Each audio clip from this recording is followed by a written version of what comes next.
Trattoria di Cesare is known for its real, authentic, delicious, home-style Roman cooking. We're gonna have some dishes that you may have heard of: cacio e pepe, pasta carbonara, and then tripa, which is a Roman specialty. That's the stomach of the cow, which is stewed and made nice and tender and delicious.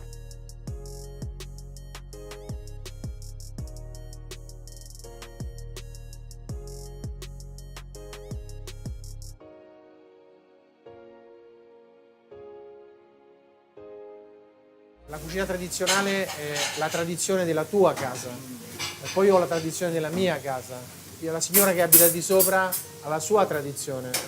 Quindi la nostra cucina tradizionale, soprattutto in una città grande come Roma, è molto ampia, è molto varia, non è mai uguale. La carbonara che faccio io non è mai uguale a quella che fa un ristorante vicino a me.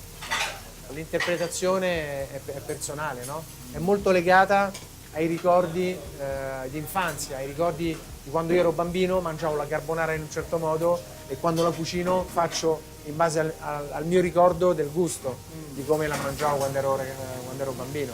Perché il formaggio, mi piace tantissimo il formaggio, ci sono cresciuto col formaggio. Il pecorino ha un sapore, un sale quasi che mi ricorda il mare, e il pepe ha un'aromaticità che mi ricorda i grandi vini. Quindi mangiare cacio e pepe, secondo me c'è una fusione aromatica incredibile. È un piatto che a me piace moltissimo. Allora, ecco il cacio e pepe. Grande. Cacio e pepe, Sì. pasta carbonara, Sì. and then some of the tripa, some of the cow stomach. Exactly. Yeah. So, in your cookbook Tasting Rome, you go through a lot of the Roman culinary traditions and history. What are sort of the basics of Roman cuisine, and what are the distinctive aspects of Roman food? Roman cuisine, or the cucina romana, is defined by a series of ingredients that are typical of the city, a series of cooking techniques, and a litany of recipes. So you think like pecorino and lamb, like sheep type things. Sheepy, yeah. Organs, wild things, misticanza, cicoria, weeds that grow spontaneously, artichokes. And then, the pasta dishes that have emerged in the 20th century, carbonara, cacio e pepe, those now define the cuisine as well. This is a pretty juicy cacio e pepe. Some of them are super dry and tight. And this one I want to incorporate some of that liquidy sauce at the bottom. Nice. He also put a lot of grated pecorino on top of it, so I want to get that in the mix too. Which I love. Coming through. Thank you, grazie. There you go. This is super good. The fresh black pepper comes through so clearly and so sharply. Tell me what else is in this cacio e pepe. Pasta, black pepper, pecorino romano, and water. Is cacio e pepe an old dish? The sort of anecdotal evidence that we have for it is that it was the sort of mac and cheese of the early 20th century, when taverns would have to keep their diners sober, but want to keep them drinking. Now it's fully incorporated and adopted onto trattoria menus, and it's become one of the really iconic dishes of the city. And it's about 100 years old by most accounts. Hook me up with some of that carbonara, man. Yes, thank you. That's perfect. Ooh, look at that guanciale. It looks good. I'm gonna eat it. I'm going for the cacio. Oh man, that's some good ass carbonara. For all of the ostensible sort of heaviness, the egg, the pork, the cheese, it doesn't feel like it's weighing you down. Well, that's one thing about Roman food that a lot of visitors learn when they come here. In Rome, we judge food based on how digestible it is, how light it feels, even if its ingredients are theoretically super fatty. Let's have a little bite of this tripe, by the way. Yeah. So this is cow stomach. Okay, nice, grounded, awful flavor. The mint is nice. What you get is a lot of bright acidity from the tomato sauce that's sort of mellowed with the pecorino. So good. Rome for millennia was a place where many peasants had to eat, and they ate every part of every animal. So that custom still survives today.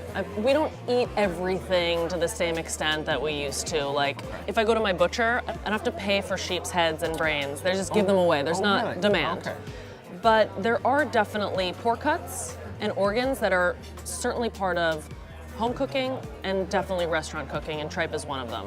What Rome is a city that brands itself as authentic, and indigenous, but it is the product of this like wonderful contamination of the foods and techniques and ingredients of shepherds from Abruzzo and Sardinia and laborers from Campania and Sicily and Calabria. There's no reason that Rome should be trapped in a peasant culture in an impoverished place. Capsule.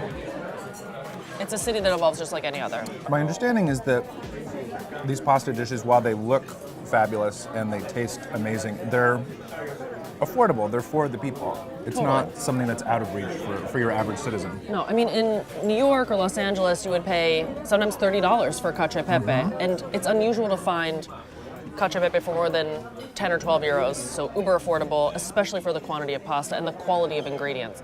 The more affordable, approachable dishes of a given place give you better insight into a city and into the people and into the culture, then it's fine dining. Sure. Oh, yeah. And I maintain that. And I think that that's especially true in Italy. I concur. And what's really special about this place in particular is that they're using top-notch ingredients. Everything is really thoughtful. The chef Leonardo is so committed to making like comfort food. And he's unpretentious, but he also, like, he's serving things that are super affordable, but with linens on the table. The service is attentive, and the wine list is insanely cheap, with all of these sort of, like, subtle service considerations that would be absent in, like, a more rustic trattoria. Katie Parla, author, tour giver, Yeah. Rome dweller, Rome dweller, yeah. website haver, Yeah. katieparla.com. Thank you for everything. It was This is a such delight. a delicious oh my meal. God. Thanks for coming to Rome, Yeah. man. Want to drink more wine? I got more wine. I really hope you enjoyed this episode of Dining on a Dime from Trattoria di Cesare in the Genicolense neighborhood of Rome. If you'd like to watch more, please click here. Just be paused.